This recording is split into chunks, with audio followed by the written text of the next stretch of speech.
Iba't ibang klase ng babae kung mag-aasawa ka.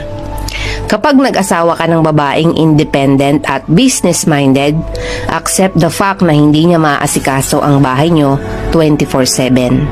Kapag gusto mo naman sa babae ay inaasikaso ka full-time, accept the fact na hindi siya kumikita ng sarili niyang pera at may time na mapapabayaan ang kanyang sarili, kakaintindi sa iyo at sa anak niyo. Kapag gusto mo ng babaeng makinis, maputi, at chicks na chicks, accept the fact na kapag inasawa mo yan, kailangan mong sagutin ang lahat ng expenses niya sa beauty products to maintain her beauty. Kapag gusto mo ng babae na hindi ka bubungangaan, make sure na itatrato mo siya ng tama at tutulungan sa mga gawain. Kapag gusto mo sa babae na supportive siya sa'yo at hindi pinaghihigpitan, make sure na alam mo ang limit para magkaroon